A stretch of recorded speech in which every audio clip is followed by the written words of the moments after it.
Hello, comrades, and welcome back to another episode of Ushanka Show, stories about life in the Soviet Union. Здравствуйте, дорогие товарищи! В эфире программа Ushanka Show, истории про жизнь в Советском Союзе. My name is Sergey, and back in 1971 I was born in the USSR. Меня зовут Сергей, и в 1971 году я родился в Советском Союзе. I think this is an American guy pretending to be a Russian. I mean, Sergei Sputnikov? That's like if I changed my name to John Wayne Cheeseburger. I think this guy is desperate for clicks, but probably has never set foot in the Soviet Union. He doesn't look Russian either. Don't you love these comments? They're so passionate. It's like adding some spice to my bland, long and boring videos. Thanks again, Lisha from Finland, who's helping me on these comments. So today we're going to talk about hygiene in the Soviet Union, гигиена в Советском Союзе. First of all, an official disclaimer. All the stories in this video will be based on my personal experience and my family. Of course, I wish I had a chance to question my friends and just random Soviet strangers like, hey, I'm thinking 20 years or so I'll be living in the United States and have a YouTube channel. So tell me, how often do you shower or how often do you brush your teeth? Because it will be useful information when I'm going to make a video about hygiene in the Soviet Union. I also need to mention that the Soviet government promoted quite heavily hygiene in the Soviet Union. For example, like wash your hands before each meal, take showers regularly, stay clean, brush your teeth, and so on. For example, every Soviet kid remembers by heart the poem by Marshak, that's the Soviet poet. It's about Moy Dadir, umывальник. So that's the wash basin called Moy Dadir, wash till the holes appear.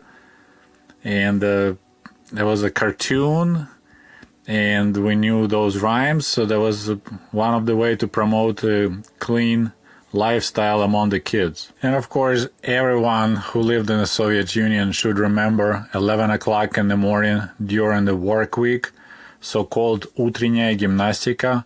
It's like morning exercise. And people at work would pause what they were doing and, turn the radio up, and they will do stretches. Most of them were stretches, bend to the left, to the right, touch your toes. And it always was ending with, and now it's time to take a cold shower and energetically rub yourself, not rub yourself, but energetically rub your with the towel. Rub yourself dry with towel. I also must mention that in the Soviet Union we had pretty much like two different worlds when it came to hygiene. But I'm talking about people in the city and people out in the country. And the main reason out of the country, I would say 99% of the people who live there, peasants, kolkhozniks, they didn't have a running water in the house. So that's, of course, complicates drastically ability to wash yourself often. And quite a few people even didn't have a natural gas or propane, so they had to heat the water burning wood, which is also complicated. So also you need to keep in mind that city folk were much cleaner than country folk, just because they didn't have access to such a commodity like hot running water. This peculiar situation created quite an opposite Soviet dream comparing with an American dream. In American dream is, nice house in suburbia, 3-4 bedroom house, 2-car garage, wife stays at home, and 2-3 kids. In Soviet Union, it was different. In Soviet Union, you didn't want your own house, you wanted to have an apartment, because that means you're going to have a running hot and cold water, you're going to have a gas stove, electric stove, all the conveniences. So in Soviet Union, you wanted to live in an apartment. In America, you want to live in your own house. If you follow my channel, you should know that back when I was a kid, I spent 3 months, so my summer break, out in the country, in the village, and the rest I spent in Kiev. So I had both lifestyles. 9 months of the year, I would live in an apartment with hot running water and all the conveniences. For 3 months in the summer, I'll be just this dirty kid living out in the country, in the village, I would be running barefoot all day long. And if I need to wash myself, I'll go to the river when it's nice sunny day or in the evening, because I was running barefoot pretty much all day long. My grandma will have a pot of warm water, and that's where I wash my feet, because she don't want my sheets get dirty with my dirty bare feet. So that will be my routine. I'll brush my teeth in the morning and I wash my feet at night. And then maybe once a week or so, when it's nice sunny day, I might bring some soap to the river, and that's where I have a quick wash. So as you may figure out, I was quite a dirty kid when I was in the village. And I know it for the fact because, I'll come back to Kiev and I'll have this amazing dark tan. Like, I'll be so dark, my hair will be bleach blonde. So then I'll take a hot bath, first time in 3 months. And after I was done of washing myself, there'll be this bath rain of this dirt. So despite the fact I wash myself once in a while in the river with cold water, of course, I'll have this dirt just kind of like almost caked in my skin. So only after soaking in the bath for an hour or so, I would be quite disappointed because my dark tan was actually mostly dirt. And speaking of spending too much time in the village, after returning to Kiev, there will be probably about a week or 2 weeks when I won't flush the toilet. Because, I spent 3 months using outhouses, just going number 2 in the bushes. So I would completely, as a kid, would lose the habit of flushing the toilet after going number 2. So my mom would be really mad because she would constantly be yelling who didn't flush the toilet, because there'll be still, stuff floating in there. But there was another side effect of spending amazing summers out in the country. It will take me a while to get used to flush the toilet. And once again, I'm talking mostly about how my family was dealing with showering and stuff. So from early childhood, my parents taught me to brush my teeth in the morning. Never ever they mentioned anything about brushing teeth before going to bed. I started doing it here in America. I'm not sure why. I was never told, never thought about it. Now I can't go to bed without brushing teeth. But for years, it was only brushing teeth in the morning. And washing my face with cold water, that's my morning routine. I brush my teeth and then I splash my face really good with cold water to wake up. It's kind of just starting the day. When coming to showering, that's a different story. So once again, I'm talking about my family, but I showered when I actually didn't shower. I would take in a bath once a week. It was just, that's what my mom was requiring. I mean, I could do it more often because we had no water meters or nothing like that. So you could take a bath 5 times a day. Our bathrooms, the way they designed, it's a deep bath, and with additional like this flexible hose for the shower. So it wasn't really wasn't convenient to take a shower. So most people, I believe, were taking a bath and then you kind of wash yourself with the shower head in the end. It blows my mind, of course, now, but yeah, it was just once a week on Sunday night before, starting new school week.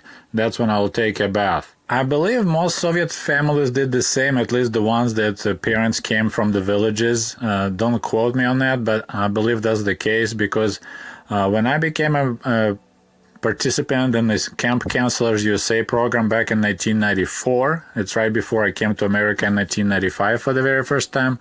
We had actually orientation in Moscow for people who are flying to the United States. And one of the points that they were stressing out a lot is like, you must shower daily when you're in America. And a lot of people looked surprised. I believe I mentioned it in my book, American Diaries 1995. So it wasn't just me, my family. Most Soviet people just washed themselves, showered once a week. That's why we were told, make sure while you're in camp, you go to the shower every day. Because apparently they actually had a guy fired from one of the summer camps because he was just refusing to shower. and he was just looking dirty wearing the same t-shirt. That's another thing. They said make sure you change t-shirts almost every day. You don't have to wash it, but at least change them so you don't wear the same t-shirt 2-3 days in a row. So totally different culture, but as I said, I believe because of that orientation and that stressing out the fact that you must shower daily while in America tells me that my family wasn't the only one that, was doing that. So of course, if you shower once a week, by the middle of the week, your hair will get greasy. And like you can see in this picture, my hair looks pretty rough. I could tell picture was taken on Wednesday or Thursday. So guess what? And I'm so mad at myself right now looking back. So when I feel like my hair, needs to be washed, instead of just jumping in the tub and showering and washing myself, I'll just wash my own hair, nothing else. I would really bend over in the tub, take my shirt off, of course, and then I'll just wet my hair, shampoo it or soap it up, wash it a couple of times, and that's it. Why would I? It was not comfortable to do it, but it never occurred to me to just get in the tub and just wash myself completely. It's just my hair would bother me because it was greasy, so I just washed just my head, and that's it. So stupid. My father, since he was a spray painter, he had to shower daily, of course, while he was at work. Because, if you work with paint all day long, especially with the paint sprayers, you have to shower. So he got in the habit of daily showering just because of the type of work he did. And I remember during the weekend, he will get in the tub, and I'll be like, Dad, why are you showering, on the weekend? You shower every day at work. And he would tell me, yeah, I know, but it makes my skin feels dirty if I don't shower daily. So he kind of got Americanized that way just because of his work. Because I remember was being surprised, no way, why you want to shower even at home? You just showered yesterday on the way from work. So my dad was different in that respect. And also you need to remember that we didn't really have deodorants available in the Soviet Union. I discovered deodorant for the very first time in 1995 when I was 24, when I came to America. But of course, climate is different in the Soviet Union. We didn't have such hot summers. Now they're hot, but back then, when I came to Michigan, oh my goodness, it was so humid, so hot. I was just drenched with sweat. And of course, I could smell my armpits. So that's what was growing desperate. I had to run and wash my armpits in the sink, because I work as a photography specialist and I was trapped in that dark room for hours every day. So a friend of mine I work with, Andre from Lipetsk, he showed me the deodorant at the supermarket, and I bought it, and I was godsend. And I was so clueless about deodorants back then that I thought a lot of people in America were having some problems with their armpits, because back then they didn't have a clear armpit stuff. A lot of it was just white. So if you see a black person, I work at the summer camp for inner city kids from Chicago, so counselors were black, kids were black, and I see their white armpits. I thought they're applying some kind of medicine, they have some issues there. It was really bizarre. I tried to keep my distance from them because I thought maybe have some kind of skin disease. That's why they're applying this white stuff under their armpits. So of course you can imagine the body odor in Soviet public transportation, especially in the summer, because people don't shower daily and they don't use deodorant. But it's kind of strange.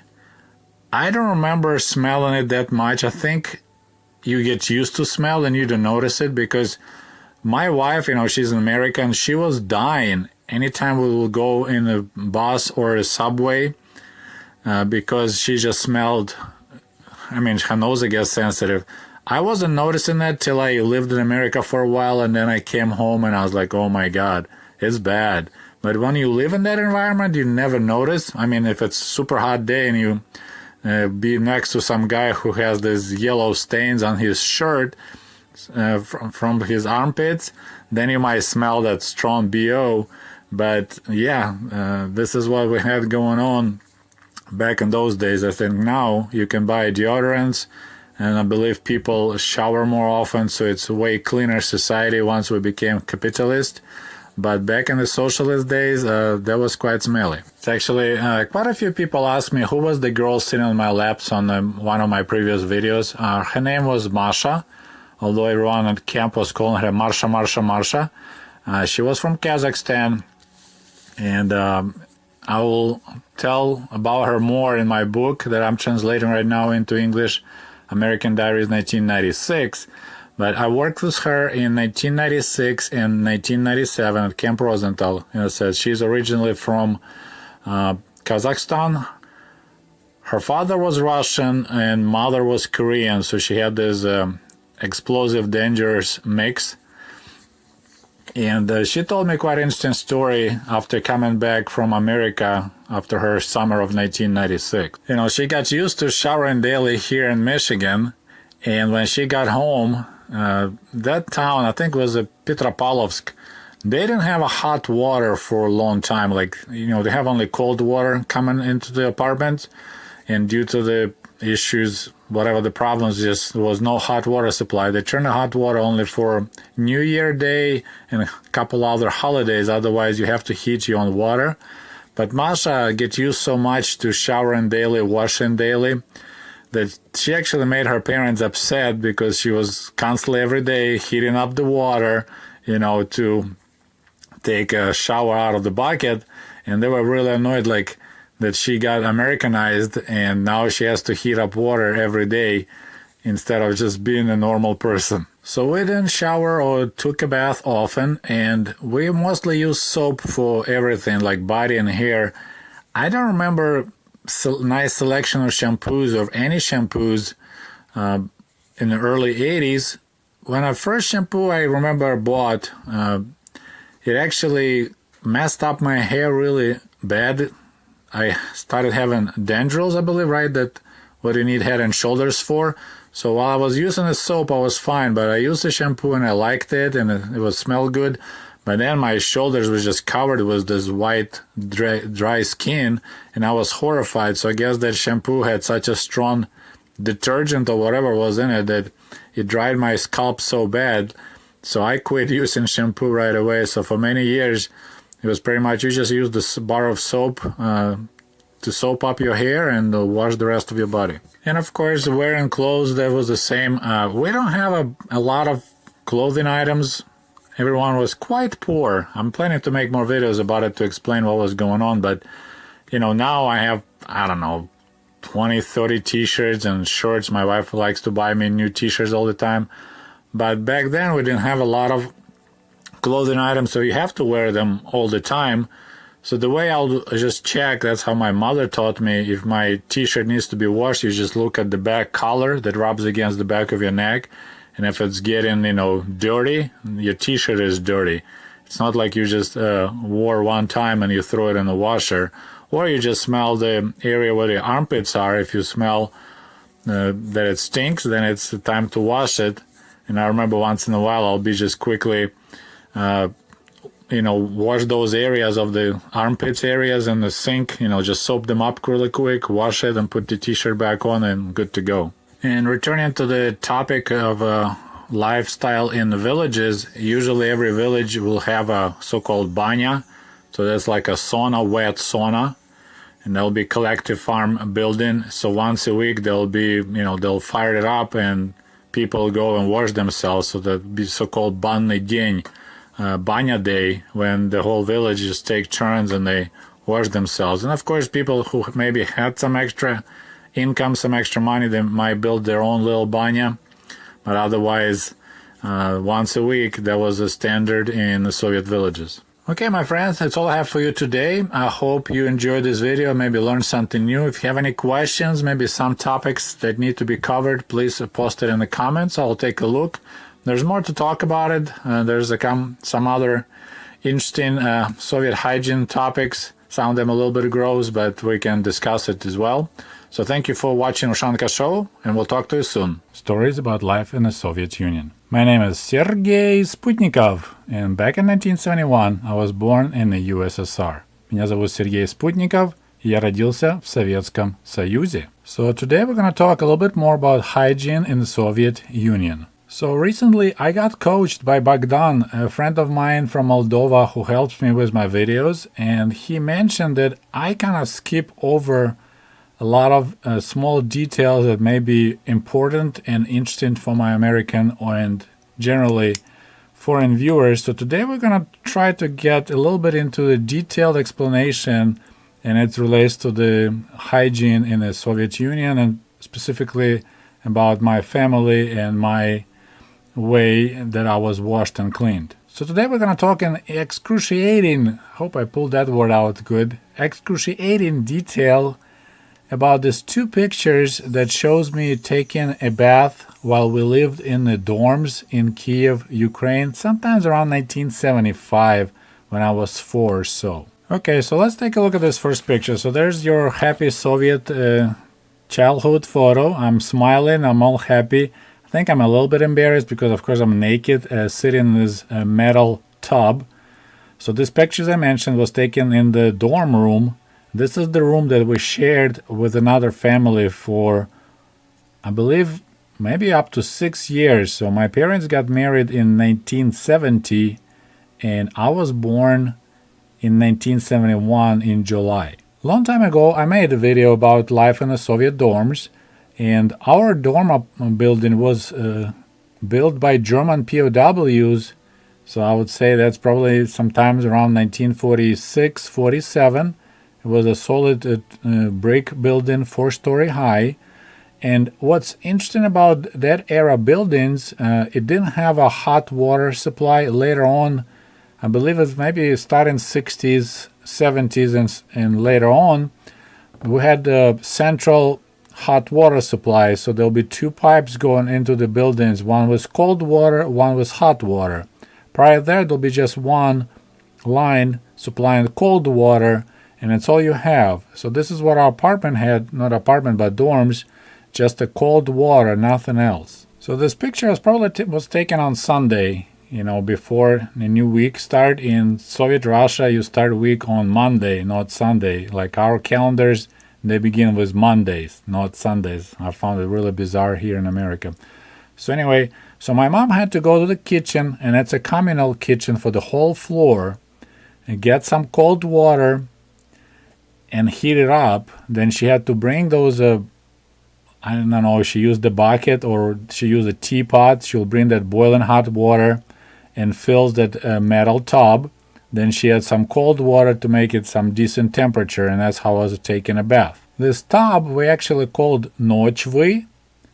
Nochvy. It's made out of steel with some zinc cover, so it's оцинкованное железо. It's how it's called in Russian, so it won't get rusty too quick. And my mother used it to do laundry and give me a bath on Sundays. So if you take a close look, my tub is set up on 2 mismatched dining room chairs. One has a solid back, one has different back. So this is how my mom would set it up, on 2 chairs, and she put that nochvy, then she fills it with water. I assume this picture was taken by my uncle Misha, who had a camera, and he probably just came over to visit and took a picture of me while taking a bath. So thanks to him, we have this, I almost want to say incredible picture, but it's pretty interesting. Behind those 2 mismatched chairs, there's a dining room table, which served a dual purpose. First of all, it served as a dining room table, duh, and it also was a separator between my family and our co-inhibitors, I think. What is the word? So the other family. So my family lived on the left side. Looking at this picture, like behind my back, there's my parents' bed. And on the right side, of course, you don't see it, but that's where the bed was for other family. Recently, I posted this picture on the Reddit, the subreddit called USSR or r/USSR, and I'm trying to kind of give people an idea about life in the Soviet Union, not, this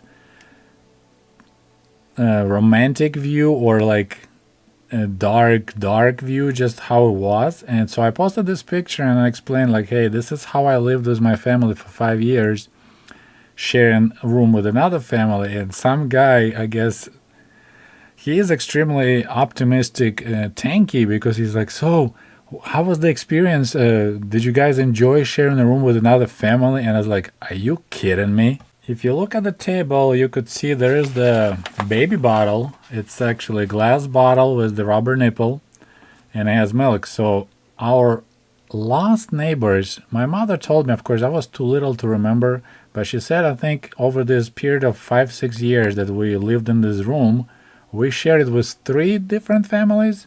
And the last family had a young baby girl named Ruslana. And she was a crybaby. Like, she cried a lot at night. So, of course, how can you sleep when there is baby crying in the same room, and it's like not even your baby, so you can't do nothing about it. So I call her Usrana instead of Ruslana. I was really mad at her that, it's not baby's fault, but I couldn't sleep good because she was crying a lot. So yeah, asking this question, did you enjoy to share same room with the same with a different families? Like, dude, I guess if, you are in the foursome, then maybe you enjoy having another family in the same room, but no, that was actually horrible. No privacy plus the baby crying. Now, behind me and behind the dining room table, where on the wall you see that kind of like a really dark, almost black rug, that was my bed. And, I was born pretty much in this room. I was born in the hospital, but they brought me as a baby, so we had a baby crib. But when I got too big for the baby crib, my parents couldn't fit bigger bed. So my father ended up cutting the hole in the crib so I can stick my legs out, because I was pretty tall for a kid. So this is my life conditions for like almost 6 years. We're talking about free housing and all that stuff. But I had to live I wasn't a baby anymore. I was a pretty big kid, but I had to sleep in the baby crib with the hole cut out so I can stick my legs out. And next to my crib, behind that baby bottle, you see that white shirt. So this is someone's shirt is being dried right in the room, because, besides doing laundry in the same metal tub that my mom was giving me a bath, and I won't be surprised if she shared the same tub with the neighbors, our roommates. We didn't have clothes dryers. Those things just didn't exist in the Soviet Union. So you have to dry your clothes or outside or on the balcony if you have one. We didn't have a balcony. So we were drying our own clothes right in the room where we lived. So that's, you see right there, that white shirt is being dried. And behind my head on the left, you see kind of this white bunched up stuff. This is actually the curtains that my parents made, so they could kind of separate my baby crib from the rest of the room, so I guess I could sleep better. So that was another thing. So there's a rug on the wall, and there's this little curtain that was making little privacy for myself. So there's the second photo. It was taken on the same day, obviously, during my bath time, but it's from a different angle. So now behind my mother, she was about 26, 27 in this picture. There's the wall, and I believe to the left, as we look at the picture, there's the door to go outside of the room. So I'm holding some kind of cup in my hand, using to pour over my hair, to wash myself. And there's my mom. She's not smiling a lot, but this is her lifestyle, living in this little tiny dorm room for a long time and washing her kid in the tub. Right there, it's the brass footboard. So that's where my parents' bed kind of starts. And so as you see, the different distance between the dining room table and the bed is just like maybe a couple of feet. So everything was super cramped in this room. Sharing a small room with 2 families, that's crazy. I don't think I could survive that now, but of course when I was a baby and a kid, I didn't know any better. Just that was the part of life.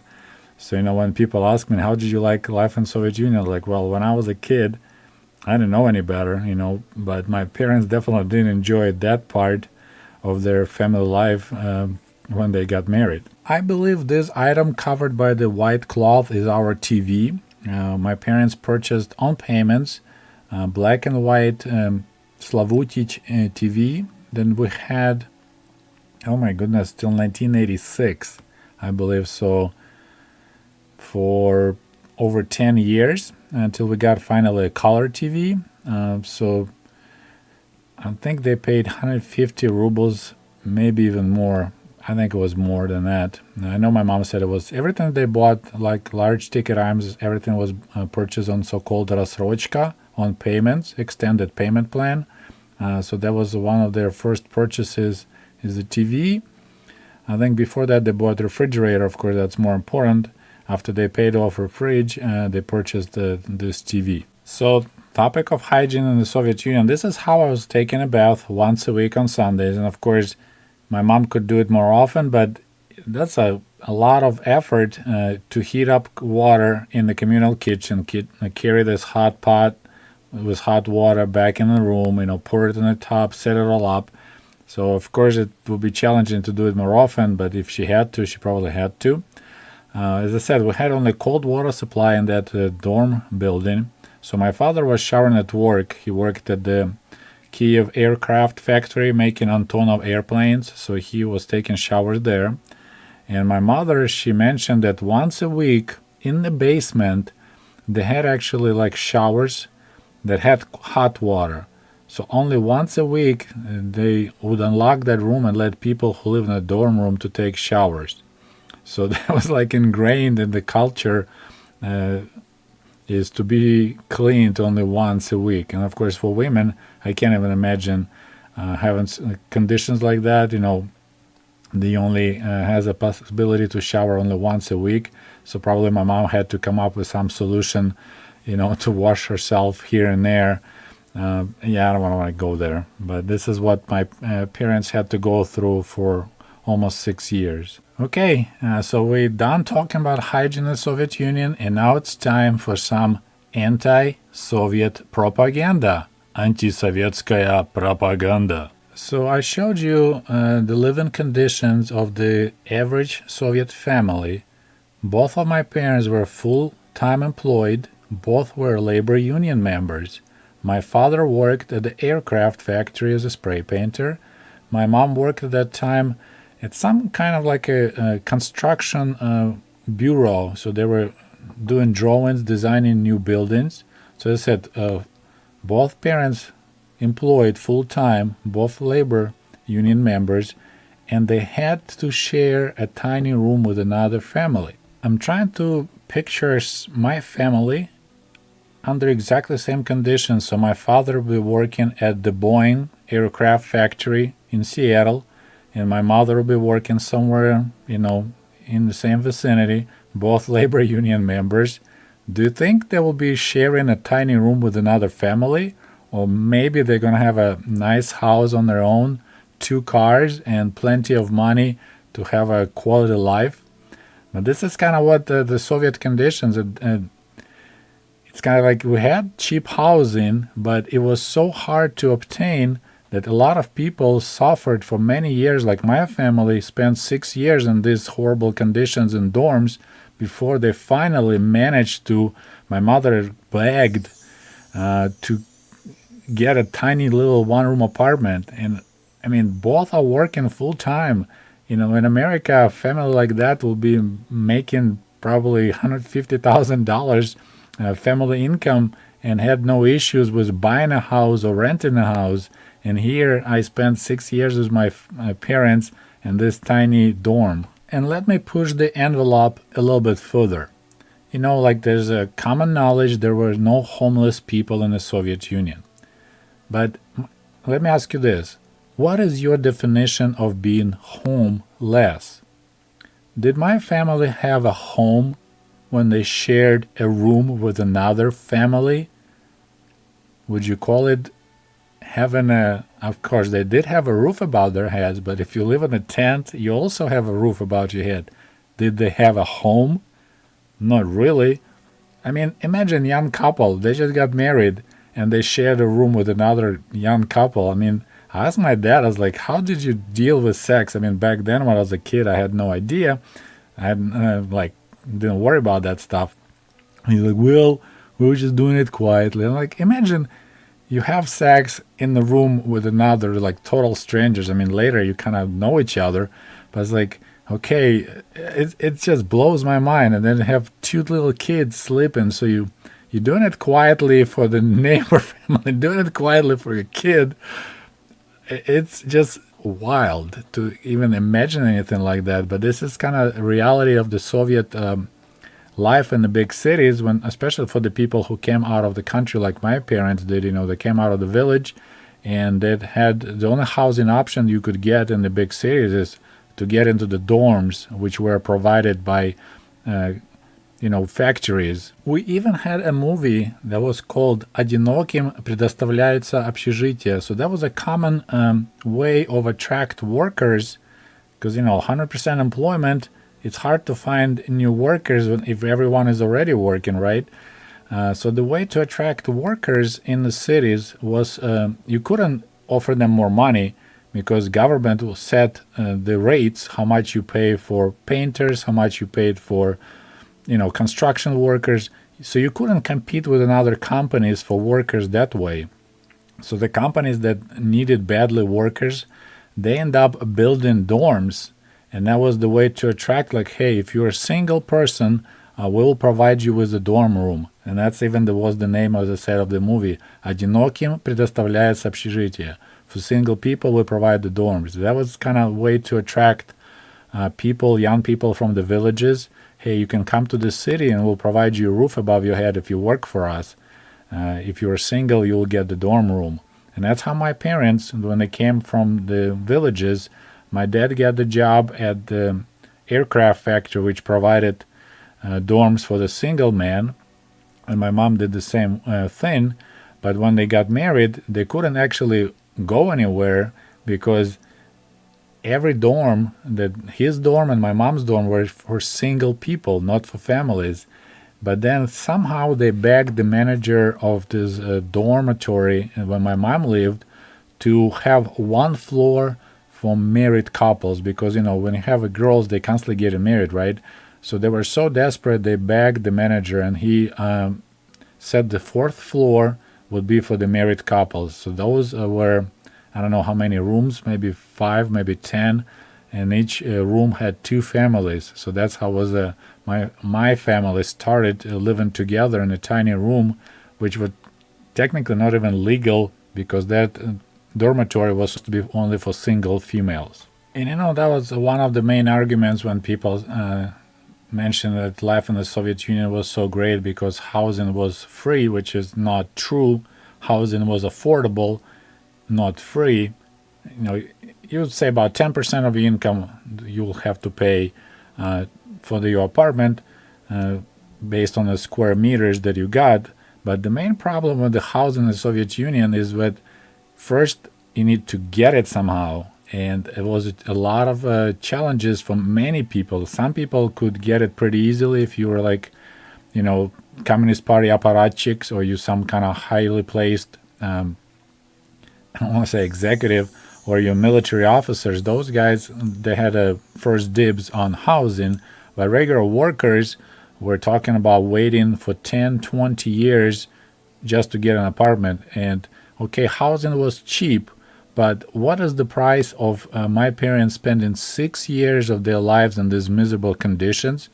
I mean, if you can monetize that misery, then that housing doesn't look that cheap, right? And then, of course, talking back about hygiene in the Soviet Union, there's little cute challenges like try to wash your baby if you don't have a running water you don't have apartment in your room, and you have only communal kitchen for the whole floor, and showers for yourself only once a week. And so, I'm not sure how my parents didn't go crazy. I mean, after being spoiled living here in America, of the country of permanent hot water, if I'll be sent back in time with what I, experience here and live in that tiny room in that apartment without all those conditions, I don't know. I'll probably just shoot myself. Well, my friends, it's all I have for you today. I hope you enjoyed this definitely long and somewhat boring video. As always, don't forget to like, share your comments, and we'll talk to you soon. Stories about life in the Soviet Union. My name is Sergei Sputnikov, and back in 1971 I was born in the USSR. Меня зовут Сергей Спутников, и я родился в Советском Союзе. Okay, as we continue talking about hygiene in the Soviet Union, I would like to show you this beautiful piece of soap. This is so-called хозяйственное мыло, which can be translated as household soap or laundry soap. So this was a popular soap. It was readily available in the Soviet Union. This piece actually is more modern. It was made in modern Ukraine, and it smells a little bit better than I remember the original one. Original хозяйственное мыло was common in the larger blocks. This is more like a standard soap bar.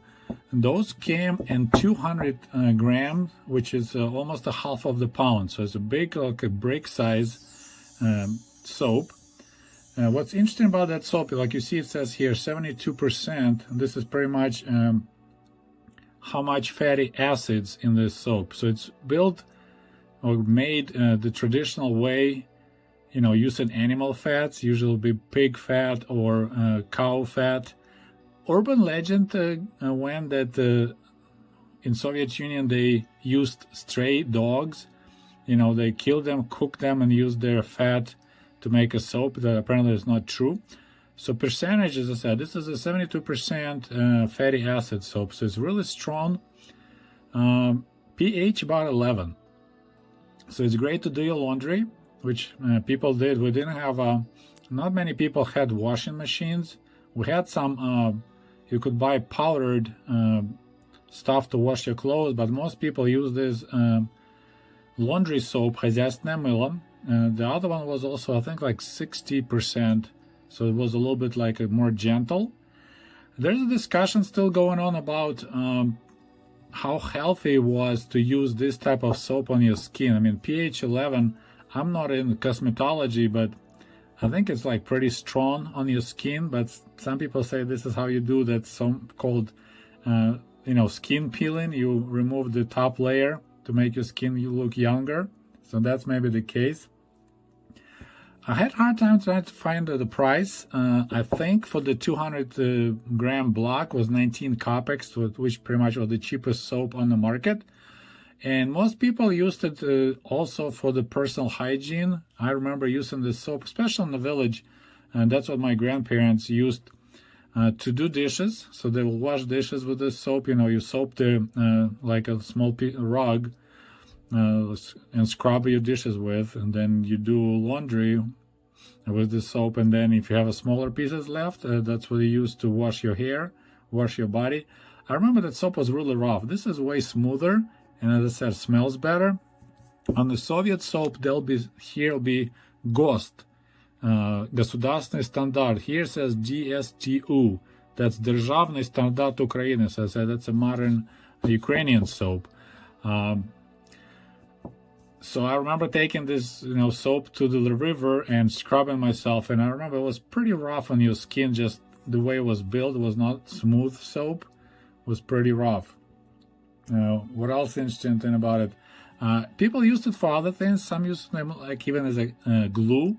Like when we try to tape our windows in the winter to stop the cold drafts, you will have a strip of paper, and then you soap it up with this soap, and it will be sticky enough to stick it, and the paper will stay in place without leaving any glue residue. So that's kind of interesting.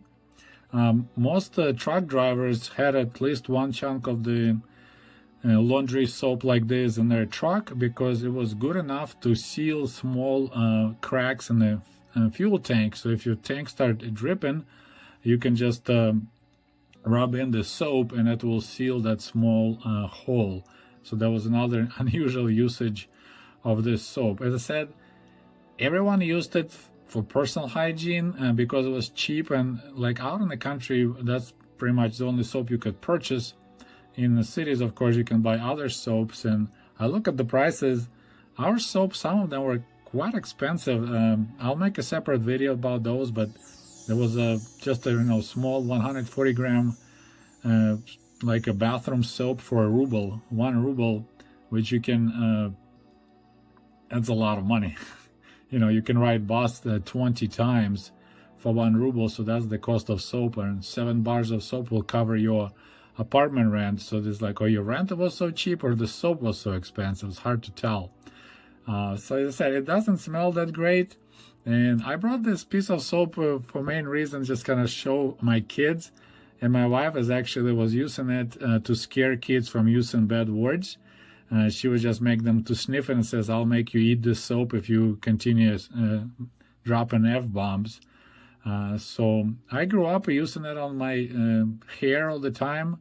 And I remember my grandfather, when you have little tiny chunks of the soap left, like we call it obmylek, and then he will use that instead of the shaving cream. He will put that little piece of soap in a cup and then add some hot water and then use that special brush, kind of fluff it up, make a nice foam, and he will use that soap foam to apply his face and shave. So there's another interesting part of our Soviet hygiene is using this laundry soap, хозяйственное мыло, for everyday use. And I said, there's still people can make their mind. Some say that was like the best thing ever. It was healthy. Some people say no, it was really bad for your skin. Some people claim, well, if you shower only once a week, it's fine, but you don't want to use this soap on your skin daily. So let me know what you think. As I said, it's nothing fancy about it. It was sold like this, no wrappers, nothing, no paper wrapper, just big case of these soaps, and you buy. And I said they were big. Original was a 200 gram block, so they were pretty large. And all it is on it says is 72%. They didn't waste the time and money to advertise and make it pretty. You buy it or you don't buy it, they didn't care. So I thought it might be find it guys interesting. And for my background, I used some old article, and this is from Perestroika times. So we're talking like 1988, 89. That's when the articles appeared about, in this case, this article's called Человек и символ, the human and the symbol, and it's about Stalin and his surroundings. So we have some correspondent talking with Doctor of Historical Science, Professor Borisov. One time when I will have time, I'll translate it. So this is like the very first Perestroika articles when they started talking more like the true story about Stalin, some declassified documents. Like here's the question. Sometimes we have a question, why Lenin never named a direct inheritor or something, right? The person who will take over. So they discussed this part because, in Soviet Union, people don't elect leaders. In Soviet Union, leaders elect leaders. So kind of cool. So I thought it would be kind of neat background for this little soap story. Well, I hope you enjoyed this video, and we'll talk to you soon. До свидания. Goodbye. And now we're approaching local community laundromat. So you could tell there is some traffic going on along the path. We gotta watch out to the left and to the right. It's a lot of stinging needles. Nettles? That stinging plant. We don't have poison ivy or poison oak, but I have a lot of stinging nettles.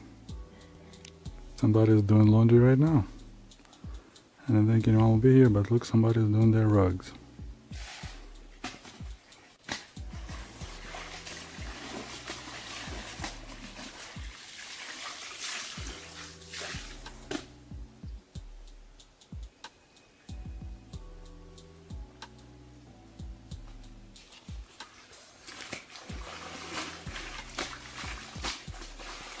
Не-не-не, я...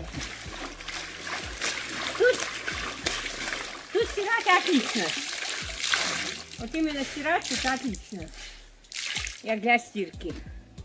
Так що не купувати нічого, як стирати. Да, тут же. Кладку не вішать є.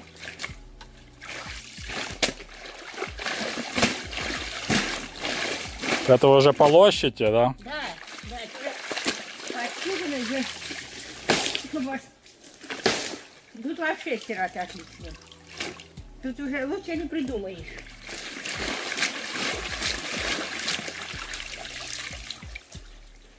Лучше не придумаешь. И ось добренне.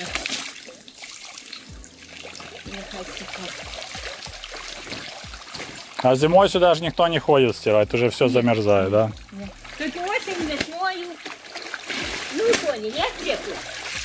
Stories about life in the Soviet Union. My name is Sergei Sputnikov, and back in 1971 I was born in the USSR. Меня зовут Сергей Спутников, и я родился в Советском Союзе. So today we're going to continue our conversation about hygiene in the Soviet Union. I already made a couple of videos on this topic, and this is part 3. We're going to talk about soap. We're going to talk about мыло. Okay, so let's start with a quick lesson of Russian language. Мыло.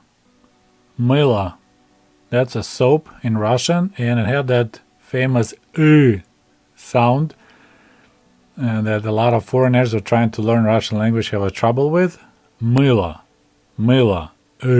As I mentioned earlier in my previous video, the most popular soap in the Soviet Union was probably хозяйственное мыло, that laundry soap, that big ugly brick that was used for doing laundry, washing dishes.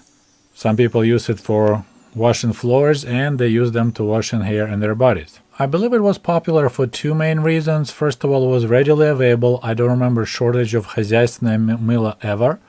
And secondly, it was very cheap.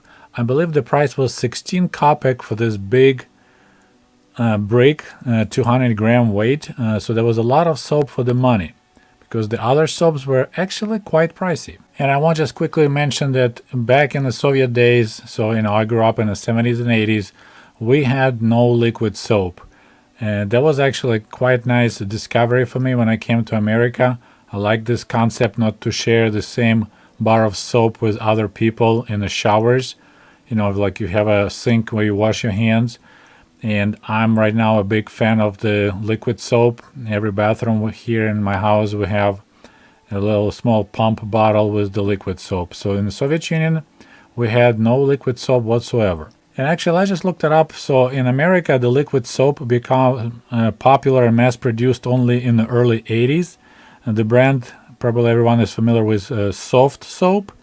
And the main problem with the liquid soaps was to find quality, suitable pumps. And that's what the soft soap company managed to do. They found a good, cheap plastic pumps, and they secured the supply, and they had like virtual monopoly for the liquid soap for many years. While we're on the topic of liquid stuff, in the Soviet Union we used to have a cream. It was called Liquid Woman, and the way you used it, you apply that cream on the tip of your penis, and then you energetically rub it in till orgasm comes.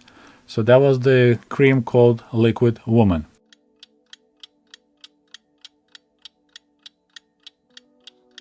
I don't know if you found funny this corny, dirty Soviet joke, but let's go back to the topic of hygiene in the Soviet Union. So, soaps for the human use, we call it that, was called туалетное мыло. Kind of funny name to translate in English, but it's toilet soap, so to use in the bathroom. So we had хозяйственное мыло, which is laundry soap, and then we had a bathroom soap, туалетное мыло. And we had what I can call some basic soaps. They were not expensive, type like земляничная, wild strawberry, хвойная, so that's like evergreen, банная, so it's a sauna type of soaps. The size of the bars were 100 gram, so pretty small bar.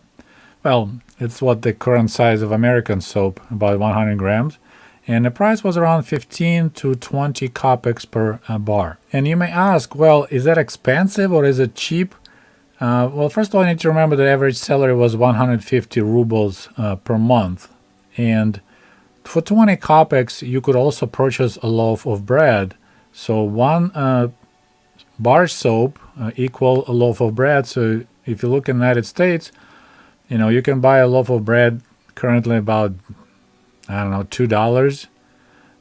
and you can buy soap if it's in a big pack somewhere around $1 bar. So I won't call it cheap, but wasn't mega expensive. It was a little bit more expensive than soap currently here in the United States. The other way to look at the cost of the soap in the Soviet Union is to compare salaries. So 150 rubles a month, we're talking you could purchase 750 bars of Soviet soap. So now think about your salary, and if you could buy for $1, so it's $750 per month. That's what buying power of the average Soviet citizen. Not that much if you think in terms of soap. And here's the example. This is a bar of soap called Lazur. And Lazur is like a bright blue color you could see while you're out the sea. The price was 30 kopecks per 100 gram bar, and it was manufactured in Leningrad. And here's the example of more premium soap called Start. It was manufactured in Moscow. Actually, I think Moscow had the biggest factory producing soaps and perfumes called Svoboda, Freedom Factory. And this bar of soap called Start, I don't think you need to translate that. And a bar itself is a little bit bigger, 150 gram, but price is 1 ruble. 1 ruble was a lot of money. I mean, you can have a nice size lunch at the cafeteria at your place of work. You can ride a bus 20 times for 1 ruble. So basically your salary is only 150 bars of that soap, which is not a lot. So this is kind of like a premium, I guess, brand of the Soviet soap. So apparently back in the late 70s, the Soviet government purchased a lot of equipment as well as fragrance components to manufacture more premium soaps. And that was this new wave of this soaps like Start, as well as Ballet, Consul, Carmen, and they had way stronger, nicer smells, and size of the soap bars were around 150 grams. So bigger soap bars, way stronger smell, I would say pleasant smell, and the prices were pushing 1 ruble, and the most expensive was like 1 ruble 50 kopek. It's kind of a fun fact, but many Soviet people purchased that premium soaps not to wash themselves, but for its smell. So they placed the bars in their dressers, and so it made the clothing smell better, and it also kept the bugs away that eat the clothing. So that's how a lot of these old Soviet soaps still remained now, and people collect them, is because they were used for that interesting purpose to keep the soap bars inside of your dressers. We also had some imported soaps available, mostly from German Democratic Republic, GDR, and Finland. And actually, that's the only soap that I vividly remember, as just because these German soaps had pretty gross of its packages, and that's kind of stuck in my mind. Unfortunately, I wasn't able to find exactly the price points for those soaps, but there were 100 gram bars, and I assume they probably were around ruble to 2 ruble per bar. And as I said, there was several German girls soap bars that I actually remembered and I recognized when I finally found them online. And a girl on this particular bar, Lily, I thought she was the prettiest out of all the German soap bars. And it's just so bizarre because I didn't see this image for, I don't know what, 40 years maybe? No, not 40. 35 years, something like that. And I instantly recognized, like, oh my god, that's the girl that I thought was so hot. I believe I mentioned before, I don't recall shortages of soap, maybe in like 1990, 1991, when we started having problems with the economy. But prior to that, I mean, we always had Хозяйственное мыло laundry soap available everywhere. And generally, soap bars were plenty, but as I mentioned, they were not that cheap. So it kind of kept you from, buying too many. And I also don't recall anybody making their own home soaps. I think this basic laundry soap bar was pretty much what you could make on your own, so there was no reason to make your own if you can buy that soap for 16 kopecks for the 200-gram bar. Well, my friends, that's all I have for you today. I hope you learned something new. As always, I welcome your comments. Please don't forget to like this video, and we'll talk to you soon. Привет! Это Ushanka Show. Hello, and welcome back to another episode of Ushanka Show. Stories about life in the Soviet Union. My name is Sergey, and back in 1971 I was born in the USSR. Меня зовут Сергей, и я родился в Советском Союзе. If you want to learn more about Soviet Union from a person who actually lived there, you found the right place, so please don't forget to subscribe to my channel. I also invite you to follow Ushanka Show Instagram account. And today we are returning to the topic of hygiene in the Soviet Union.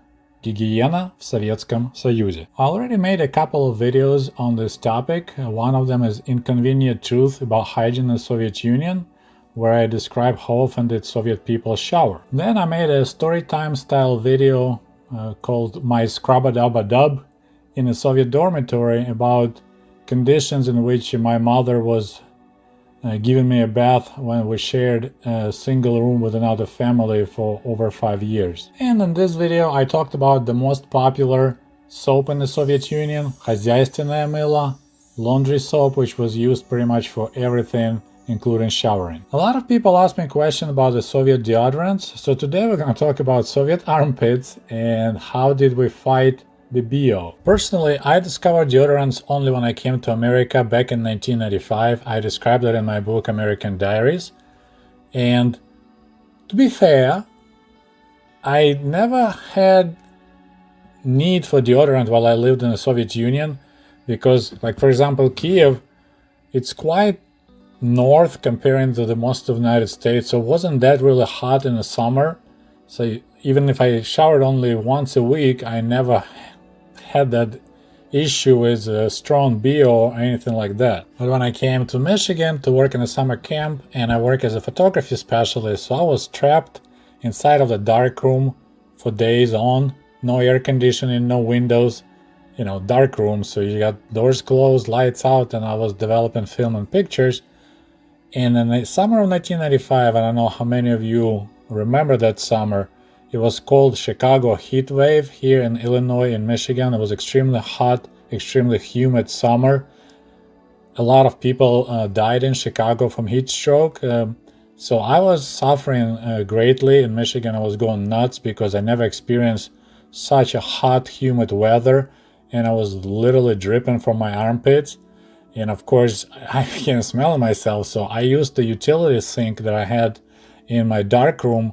So every time, there's a break between classes, I'll just run to that sink and I just wash my armpits, swearing because it was pretty bad. Fortunately, there was a guy from Russia. His name was Andrei, and it was his second or third time that he came to Michigan to work at the same camp. So next time we went to the supermarket, he took me to that health department and he showed me what to buy. I think there was like a gel style speed stick, if I remember correctly, and that was a real blessing. I was so happy when I discovered that stuff. So until 1995, until I was 24-year-old, I had no idea about deodorants. And just to reiterate, I think I said that word correctly, how clueless I was about deodorants, I was actually quite suspicious about a lot of our co-workers. So we had camp counselors, and most of them came from Chicago, so they were black, African American counselors, girls and boys, ladies and guys. And when I saw their white armpits, back in the day, a lot of deodorants were just that white stick kind of stuff. So you could see on the black skin, you could see that white smudges quite well. And I thought that they had some kind of disease that had to apply this medical paste on their armpits. So that's just how clueless I was about the whole deodorant existence. And that's maybe one of the reasons I never went black. So I, go black and never come back, because I was just like, man, these girls, they probably got something going on because they had all this medicine white stuff on their armpits. So that was my summer work and experience in America that taught me to shower daily and to use deodorant. And I actually brought some of those deodorants back to Ukraine and to give to my mom, because I knew that every summer she struggled. I don't remember when, sometimes in the early 80s, she had a really weird virus in the winter, so some kind of early form of COVID or whatever. So she was sick for quite a while, and then she told me that one of her armpits, so like left armpit, the smell changed drastically. Like, I don't know what kind of virus she had, but something changed in her body. And in the summer, it just was, every time she would sweat, this smell would be so strong that she had to run off into the bathroom to wash her armpit. I mean, I know it sounds gross, but just tells you that we had no clue about any deodorants back in the Soviet Union. So when I brought that stuff from Michigan, that was like the best present she could imagine of coming from America, is a deodorant, because it made her life so much better in the summer. But once again, to be fair, I'm trying to say it with a British accent, but I don't think it works really well. When I was researching this topic, apparently we did have some deodorants available. They actually call them desodorant. So not deodorant, but desodorant. They were available, but I guess they were in short supply.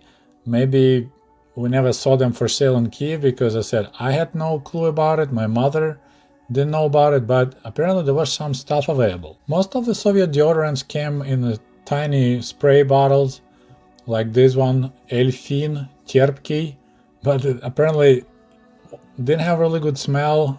The packages were kind of, and it says освежитель тела, so there's like a body refresher, so it doesn't tell you specifically what does it do. But in the advertising here, it's actually advertising, says it removes a smell of sweat and gives some fresh and nice smell to your skin. Price 90 kopecks. That's a lot of money. You could ride a bus pretty much almost 20 times for this tiny bottle of body deodorant. So if you say bus ride in America $1, it's close to $20 per bottle. Apparently some Soviet people, I guess the one that had an issue is a strong BO. They were using baby powder, or they call it аптечный talc, so like a medical talc powder, similar to what Johnson & Johnson got in trouble because it had some traces of asbestos. So that's what some people applied on their armpits. Some even applied shaving cream with mint. So it's a mint shaving cream. So they just applied that on their armpits. So that's pretty desperate attempts right there. They also had this interesting deodorant, liquid deodorant, desodorant, Viola. And that one, you take a cotton swab and you apply some of the deodorant, and then you apply that wet swab on your armpits. And it says first you need, of course, your skin should be washed, and then you apply that stuff. And that bottle looks pretty small. The price was 1 ruble 30 kopecks. That's a lot of money. I mean, you can buy, my goodness, 6 loaves of bread for this little bottle of body deodorant. So as you see, deodorants in the Soviet Union were quite expensive, and it's what I say, they periodically could be seen on the shelves of the stores. So wasn't easy to find, and it was expensive. And once we're talking about armpits, Soviet armpits, I have to tell you this story. Already when I was here in the United States, I happened to meet a guy from Armenia. He worked with me in remodeling in Battle Creek here in Michigan, and he had a very strong BO, like so strong that actually my boss complained, and I complained to him like, dude, you need to shower. And he actually got very offended with our, complaints, and he told us, almost yelled, that a real man should smell like a real man. And he actually said that some of his friends, in order to protect their BO, their manly smell, they were like taping a little plastic bags over their armpits when they were showering. So they will wash their body, wash their hair, that they will protect their armpits hair to keep that sweat, to keep that manly BO on their armpits. And honestly, I was like, oh my God, you're kidding me. So I neither can confirm nor deny those allegations, but to be fair, this is what the story I heard from Armenian guy. He said, my nose not that sensitive, but even me complain like, dude, you need to shower. So I actually asked my wife, who is an American, like, does she know anyone from her friends that actually enjoyed strong male BOs? And she was really disgusted, like, who in the world would ever like smelly man? I don't know if any of you remember a movie with Sharon Stone called Blood and Sand. I don't remember the movie much, but I remember there was the moment when she picked up his sweaty shirt and she sniffed it and it's like turned her on. And of course then she took the guy to Pound Town and all that. But that was the only time in the movies I remember that they showed that woman actually enjoyed smelling the dude's sweat. Okay, my friends, it's all I have for you today for the topic of the Soviet deodorants and Soviet armpits. If you have any interesting stories about meeting someone with strong BO or anything like that, please share in your comment section. I'll enjoy reading those, and thanks for watching. Don't forget to subscribe and like this video. Stories about life in the Soviet Union. My name is Sergey, and I was born in the USSR. Меня зовут Сергей, и я родился в Советском Союзе. And by the way, if you like my channel, please subscribe, because according to my calculations, to reach 100,000 subscribers, I need 7.5 years. So let's cut down to 5, so we'll have the 5-year plan to make Ushanka Show and 100k subs channel. Thank you. Today we're going back to the topic of hygiene in the Soviet Union, and we're going to talk about shaving. Fun fact, shaving and clean-shaven faces were introduced to Russia about 320 years ago by Peter the Great, or also known as Peter the First. In September of 1698, so that's 1 year before the famous Amish Party of 1699, Peter the Great introduced the law that required chopping the beards of anyone who was part of the Russian government, so-called boyaria. So anyone who was around the Tsar, or as Peter the Great called himself, emperor, they were required to get rid of their beards. But apparently that law wasn't enough to force the Russians to get rid of their huge long beards. So 7 years later, in 1705, Peter the Great introduced so-called beard tax. So anyone who had a beard, boroda in Russian, had to pay tax. So the Russian upper crust, or jet set society, if you can call that, were required to pay from 60 to 100 rubles per year. And back then ruble, that was a lot of money. So I don't know, maybe it was close to 10,000 like dollars per year maybe. The others were required to pay 30 rubles a year beard tax. The only people that were not taxable for the beard department were peasants. They only had to pay a small tax when they entered the city. So they come for a market, and then at the entry of the city they had to pay a small amount of money if they had a beard. Then Russia had this beard trickle-down effect. So first the elites became clean-shaved, then the cities became clean-shaved, and only 250 years later, around 1900s, that generation, like my grandfather who was born in 1907, they and lived in the village, that's when the peasants became clean-shaved, and not became that, they began shaving their faces. I don't have many pictures of my grandfather, but the ones that I have, neither him or his friends ever were sporting a beard. So I said the generation from like early 1900s, I think in America they call it silent generation. That's the people who survived Great Depression. I didn't see anyone who had a beard. If you follow my channel, you know that I spent pretty much every summer as a kid my summer breaks in the village with parents of my mother. So that's how I got introduced to shaving. I mean, I was just watching my grandfather shave.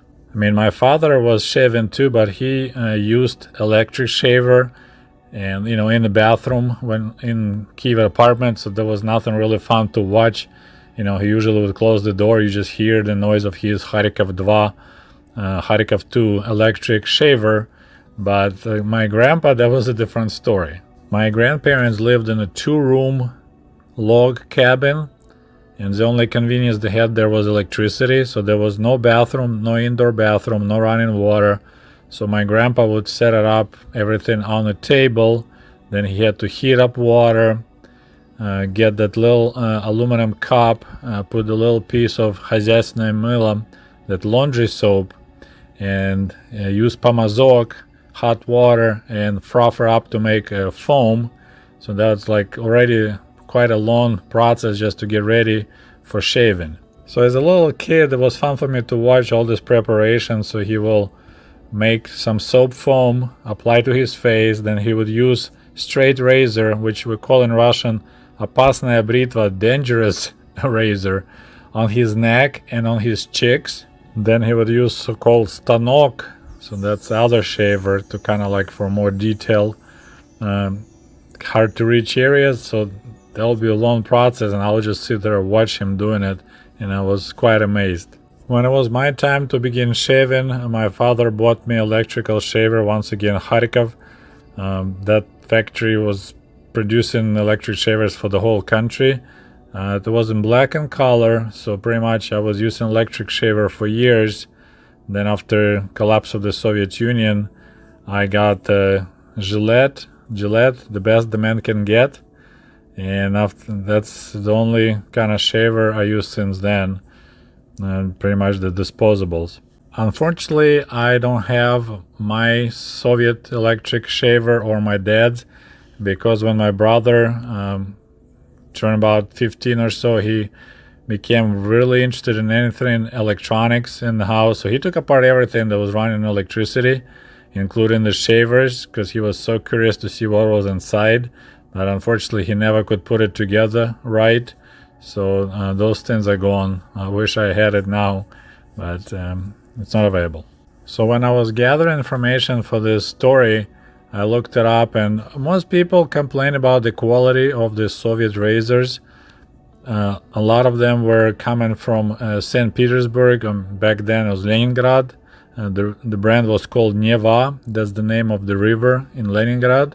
And those were the one made from the steel that could rust. It was a dark kind of black color, and people complained that they were getting dull really quick. And of course, if you leave them wet, they will rust out. They also manufactured stainless steel shavers blades called Sputnik. So those were a little bit better, but still, like, pretty much everyone who used that type of blades, they were complaining that they didn't like. It was really rough on the skin, guaranteed you a rash and stuff like that. We had shaving cream available, and of course aftershave. A lot of people use eau de cologne, but a lot of people just used, as I said, the little pieces of the laundry soap, хозяйственное мыло, to create that soap foam, and that's what was applied to their faces, and then you just shave. And generally, most people in the cities were using electric shavers, and the villagers were mostly using straight razors or stanki. And now I would like to tell you quite a silly story about shaving and social media. So my father Nikolai, him and I had kind of, I don't know, other family had a similar situation, but we had this interesting relations. Like, I had two different fathers. When we were in the city in Kiev, he was busy working, and quite often when he comes home from work, he would be drunk. So he just, staggers home, then he takes a nap, wakes up, watches TV, watches soccer, goes to sleep. So we didn't interact much in the city, but he was like a totally different person when he came for his vacation to the village. So I'll be there all summer long for my summer break, and then my mother and my dad will show up for 1 month when they had their summer vacation. And I said, over there he was a totally different person, because he was far away from his buddies, drinking buddies. So we'll go together fishing, we'll go together mushroom hunting, we'll chop wood together. He'll teach me how to start fire from a single match. So I had an amazing father in the village for 1 month every summer, and then he'd be like almost like total stranger while we were in the city. Then in 1998, when I was 27, I went to America, and I kind of settled down in the United States in Michigan, and then I just started coming home back to Ukraine and to visit my parents, my family. And my father suddenly had this interesting, like they call, there's a different love languages. There's a book, even the 7 languages of love. And it's not only between, like boyfriend and girlfriend, husband and wife, but also like between parents and kids.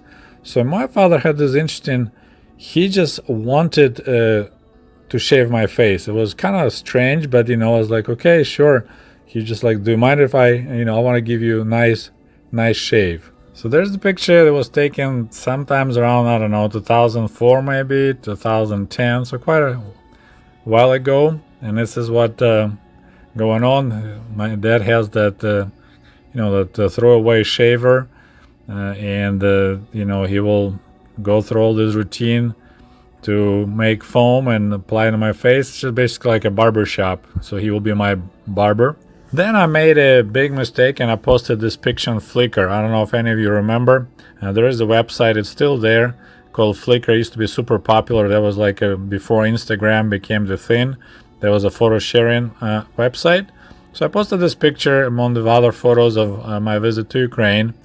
And after a while, I had to take that photo private because it became like a magnet for gay people. There were so many quite, I don't say rude, but really explicit comments about that it looks so sexy and they would love to have sex with me, because just, I guess, this whole a guy shaving another guy, apparently it's a big turn on for gay guys. So I ended up taking this photo down from Flickr because it was just like views skyrocketed, but of course you don't make any money on Flickr, and comments were quite interesting. Also, there's a fun fact about electric shavers in the Soviet Union. Apparently, they were introduced by Nikita Khrushchev. So Nikita Khrushchev, during one of his visits, was introduced to electric shaver. He got it as a present, and he liked it so much that, back in the Soviet days, if the leader liked something, that's how we got Pepsi. If Nikita liked the electric shaver, we made a copycat of that device. I think it was a French model, and in Kharkov, second largest city in Ukraine, they began manufacturing Kharkov electric shavers, электрические бритвы, and for years there was I would say #1 brand in the Soviet Union for electric shavers. Personally, I don't care much about shaving. There's some people who make this like the whole big experience and they're looking for nice expensive shavers. I care less, honestly.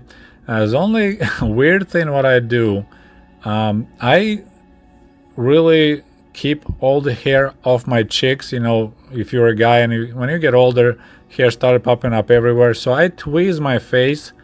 So if I stop shaving, I'll have automatically like pretty decent looking goatee and the side, not the whiskers, but it will be like, it will grow as a perfect shaped beard, because anything above that line, I'd tweeze everything. So my cheeks always nice and clean shaven, just because I don't let anything grow there. As I find it, it's really convenient. So if I'm, busy or something like that, of course my neck will be showing some stubborn, whatever the word is, but my cheeks, that would look like a perfect beard, and a lot of people like surprised, like, oh my goodness. I was like, no, it's all done with tweezers for many years. So that's kind of a thing what I do to minimize my shave and headaches. I hate the look of, when the whole face is covered with this big beard, including cheeks. Well, my friends, that's all I have for you today about shaving. If I missed something, if you still have questions, please post below this video. Don't forget to like it. Здравствуйте, дорогие товарищи! В эфире программа Ushanka Show. Recently I received a request, can you make a video on Soviet toothbrushes and toothpaste? It was a little bit unexpected, but yes, today we're gonna talk about brushing teeth in the Soviet Union. And let's begin with a quick lesson of Russian language. Урок русского языка. Зубная паста. Зубная паста is the toothpaste. Зубной порошок. Зубной порошок. Tooth powder. Zubной порошок. The only big difference between Russian and English language on this specific topic is in English you say brush your teeth. In Russian we say clean your teeth. Чистить зубы. So instead of brushing teeth we say cleaning teeth. Чистить зубы. Okay, so big picture. From the early 1920s, the Soviet government actively promoted hygiene, washing hands, brushing teeth, taking a bath. It was probably because a lot of workers were coming to the cities from villages and they didn't have a good hygiene habits. And of course, when you live in a village, you own separate homes. Now you have a large group of people concentrated in the dorms, at the factories. So they had a lot of issues with diseases and people getting sick because of the dirty hands and poor hygiene. A lot of attention was also paid to the kids because I guess if it's hard to break the bad habits of parents, maybe at least we can fix kids and make them wash themselves more often and brush their teeth. And the most famous example of hygiene propaganda for kids, of course, Moy Dadir, wash till the holes, wash them clean, I guess you can translate into English. So that's the poem written in 1823 by Kornei Tchaikovsky, which is Moy Dadir, that's the sink that teaching a kid how to be clean, and he's a general of all the toothbrushes and soaps and stuff like that. So it's a pretty good cartoon. I'll provide the link below in the comment section. Back then we also had this interesting combination of propaganda and advertising poster in one, like this one right here, called «Ребятам обязательно чистить зубы тщательно». Kids must brush their teeth thoroughly. So you see they advertise the hygiene and then advertise the product at the same time. Here's another fine example of similar combo. Каждый школьник знает четко эту фразу на зубок. Утром встал, зубная щетка, а за нею порошок. Every student knows for sure this phrase. You got up in the morning, you grab the toothbrush, and then you grab your tooth powder. And there's advertising for the tooth powder called гигиена, the hygiene. And here you see the advertising for the regular adult size tooth powder, зубной порошок белоснежный, Snow White. And most of these posters were made during NEP, New Economic Policy, in 1920s. And now I need to admit something. I never knew that we had tooth powder in the Soviet Union for sale because, most of the time my parents did the shopping for toothpaste, so we always used only toothpaste in our house, so I had no clue about tooth powder. I just discovered it while I was getting ready for this video. But fortunately, there are people out there right now that collect empty boxes from the Soviet era tooth powder, so I was able to locate some and find out prices because during the Soviet days, price was right on the box. For example, this зубной порошок особый, can be translated like special one, was made in Gomel, which is Belarusia, and the price was 6 kopecks. 6 kopecks is like 2 communal glasses of lemon flavor soda pop, or you could ride a bus one time and have 1 kopek change. Here's a cool looking can of зубной порошок. С добрым утром! Good morning, with the clock showing exactly 7 a.m. Unfortunately, I couldn't locate the price tag on this container, but I could see it's made in Moscow at the factory called Svoboda. С добрым утром! Good morning! Tooth powder. There's another example of tooth powder, зубной порошок детский, so that's children's tooth powder. The cost was 4 kopecks, and what's interesting, there's a line on the bottom that says GOST 597277, so that's a state quality standards from 1977, so this is somewhat a recent product, not from 1920s or 30s. And there's a couple more tooth powder examples. 2 on the left, once again, it's a детский, so it's a little bit different label, but same name, same brand, we could say, children's tooth powder. And the one on the right called мятный, so that's the mint one. And I kept the best for the last. This is зубной порошок from 1920s, made in Moscow at the state factory. And I just only can guess why they decided to use blackface to advertise their tooth powder. In Soviet Russia, the tooth powder was also used for other purposes besides cleaning your teeth. For example, some people utilized зубной порошок for cleaning their silverware, and some people used the ones that was bright white color. They would mix it with water and patch like the ceiling. There's a small spot that needs to be fixed on their white ceiling. They'll use tooth powder for that purpose. And here's another fine example of promoting tooth powder in the Soviet Union. It's called Береги зубы. protect your teeth. And there's comparing two guys. One on the left, he likes to eat sweets. He doesn't like to brush his teeth, and he looks really bad because his tooth hurts. And the guy on the right, his name is Vova Lastachkin. His teeth are healthy and look good. You could tell right away this boy is brushing his teeth every day. And it says, pupil or student, remember, brush teeth in the evening, and if needed, go for the advice to the doctors. And it's advertising zubной порошок in the middle. And here you see actually Soviet toothbrush. We'll talk about them a little bit later. What surprised me about this poster is that it says brush your teeth in the evenings. Because I grew up brushing my teeth only in the morning. I never brushed my teeth in the evening. Only after I came to the United States of America and I married an American gal, she told me, like, why are you not brushing your teeth at night? And I was like, I don't know. And I started brushing my teeth now in the morning and in the evening. And there's another poster advertising brushing teeth, cleaning teeth. Будь аккуратен, забудь лень, чисть зубы каждый день. So it's all written in the rhymes. But it's like, be accurate, forget that you're lazy, and brush your teeth every day. Okay, now let's talk about zubная pasta, the toothpaste. So based what I found out, we always had plenty of tooth powder. Meanwhile, toothpaste, I guess we had plenty of that in large cities like Moscow, Leningrad, or Kiev, while out in the country or small towns, there was quite often shortage of toothpaste. And once again, what we see here is a dual-purpose poster. It's advertised детская зубная pasta, children's toothpaste. And on the bottom it says здоровые зубы, залог здоровья. Healthy teeth, good health. Happy wife, happy life. If you follow my channel, you probably remember that I grew up in Kiev, capital of the Soviet Ukraine. So I don't remember ever having any shortage of toothpaste. We always had it at home. And I remember ever my parents complaining they couldn't get toothpaste. And the toothpaste itself was already manufactured in the Soviet Union since 1920s, because there's plenty of posters from that era that advertised toothpaste. Once again, you see this amazing poster advertising zubная pasta Хлородонт.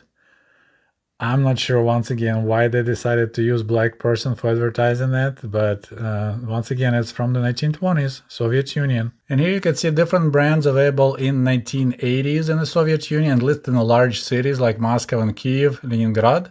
So we have a top left, мятная зубная pasta, mint toothpaste, manufactured in Moscow, Freedom Factory, cost looks like 32 kopecks. Below that is детская зубная pasta Чебурашка, cost 35 kopecks. Below that, зубная pasta Zephyr. I can't see the price on that one. Top right, зубная pasta Start. Once again made in Moscow, that's expensive, 150 kopecks. Below that, Жемчуг, so that pearls. Once again made in Moscow. And below that, Novinka, the new one, Novinka 72. So I assume it was manufactured or began manufacturing in 1972. And once again, also made in Moscow. It looks like cost is 45 kopecks. So it looked like average price for the tube of the Soviet toothpaste was about 40 kopecks. So it's approximately equal to 2 loaves of bread. So you can think, what can you buy average loaf of bread in America, let's say $3, so it's about $6 per pretty small tube of toothpaste. There was a children's toothpaste that I remember from my childhood. I don't think it was Чебурашка, but it was so delicious. So many times I would try to eat it. So I'm brushing my teeth and it tastes so sweet that I would swallow it. And of course, once it goes to your throat, you realize how nasty it is. But I remember there was always this huge disappointment. Then you're like, oh my goodness, this is so delicious. And then it's not. So that's what I remember from brushing teeth when I was a kid. And speaking of quality of the Soviet toothpaste, I don't think it was bad, but it wasn't great either. And I know that because when I came to America for the very first time back in the summer of 1995, I purchased American toothpaste at some point, maybe it was Colgate, and I had to change the amount of toothpaste I was applying on my toothbrush because suddenly I had so much foam in my mouth. Because Soviet toothpaste, you wanted to put the whole thing to cover your whole toothbrush because it wasn't foaming really great. And suddenly this Colgate was literally like exploding with foam in my mouth. So I had to gradually reduce the amount of applying because I was like, wow, this toothpaste is so much better. Okay, now some interesting details about brushing teeth in my own family, because when I was thinking about this video, I realized, wait a minute, I don't remember my grandparents ever brushing their teeth. So I had to call my brother in Kyiv, and he talked to our mother, and he talked to our dad. And what I discovered, my grandparents on the mother's side, Grandpa Sergey and Grandmother Maria, never ever brushed their teeth, ever. And my mom started brushing her teeth only when she came to Kyiv in the late 1950s, I believe. Then when my brother talked to my dad, he said, well, your grandparents did brush their teeth, but they used salt and a finger. So they'll put salt on their finger and they use that to brush their teeth. And I was like, holy crap, I never knew about it. So it looks like out in the country, brushing teeth wasn't as well spread or popular like it was in the cities. And just to confirm that, I got in touch with my childhood friend Dima, who spent every summer with me in the village. And while my grandparents were, we'll call it blue collar, so they were collective farm workers, right? His grandparents were, I would say, white collar.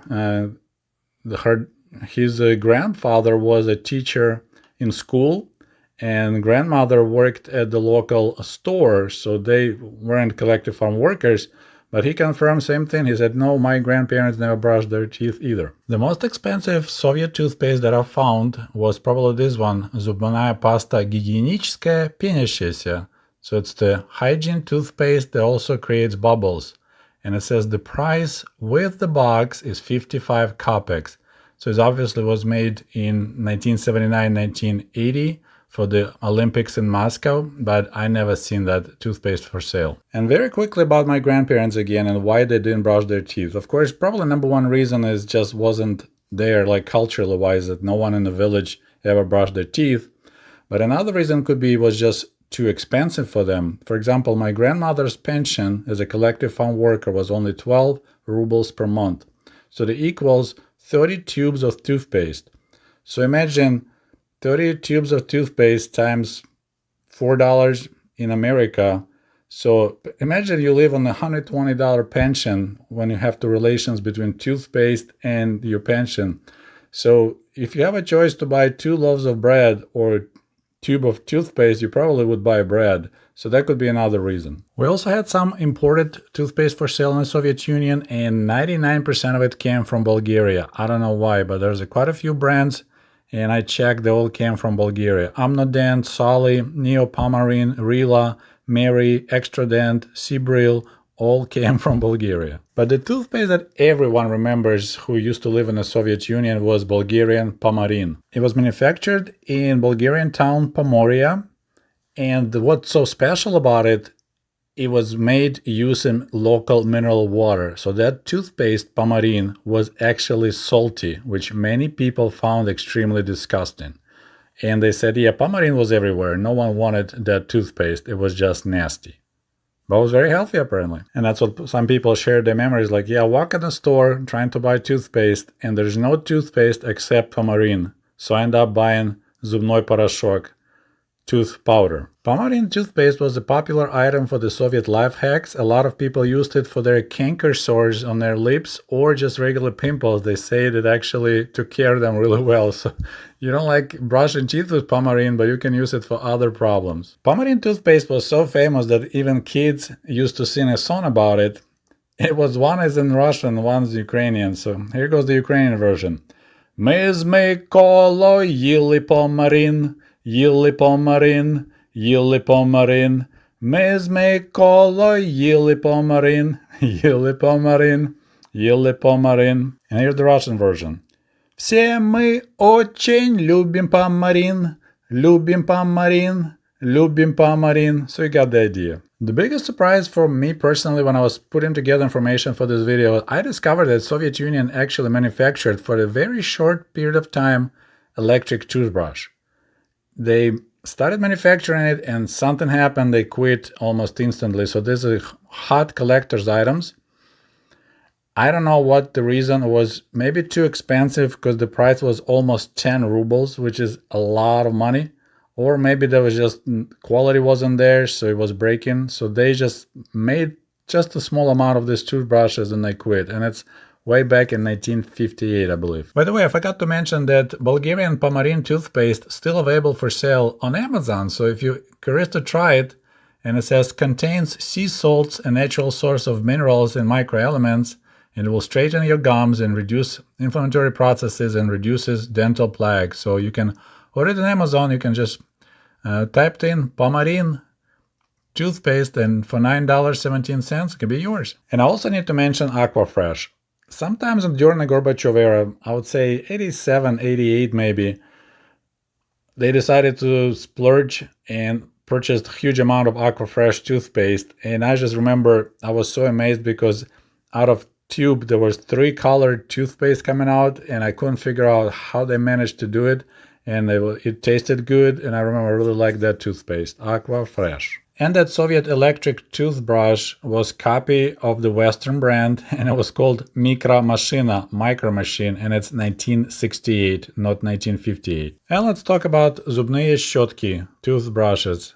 As you see at this photo, I'm so thankful for those collectors that kept those items. They then look really sexy. Prices went from 10 kopecks for the cheapest children's size toothbrush to 20-25 kopecks for adult size. We also had cases for sale, so if you travel you can put your toothbrush under that plastic box. The most expensive Soviet era toothbrush was this one, so that's made for tourists, called Pohodnaya, and the price was 30 kopecks. Otherwise, as you can see in these photos, we had really basic design toothbrushes, nothing fancy, just different color plastics. And we used them for a long time, so in the end the bristles will open up like a flower, and that's pretty much when you know it's time to buy a new toothbrush. And the prices usually were about, let's see, 20, 25 kopecks, 19 kopecks, so a loaf of bread, a little bit more. And the cases were between 12 to 30 kopecks. And that's what usually you use if you travel. And one more thing that I remember about toothpaste in the Soviet Union, that in summer camps, which we call them pioneer camps, pionierские лагеря, there was this tradition to have a so-called Королевская ночь, so the queen or the king night. That's when the kids will, the last night before camp is over, kids will grab their toothpaste and they will sneak to other kids' rooms and they will apply toothpaste on their faces. So that will kind of like for fun, I guess. And that's what we called Королевская ночь, when you just run around the camp, sneak into the cabins or rooms, and you apply toothpaste on the faces of the sleeping children. And one more thing, I just remembered I need to mention, I don't recall any mouthwash available in the Soviet Union, and I also don't recall any floss items. So we never flossed and we never used mouthwash. That's what I remember. Okay, my friends, it's all I have for you today. I hope you enjoyed this long and boring video, and if you made it all the way, please don't forget to like it, maybe post a comment, share your recollection about any weird occurrences with toothpaste or toothbrushes, and we'll talk to you soon. До свидания, goodbye.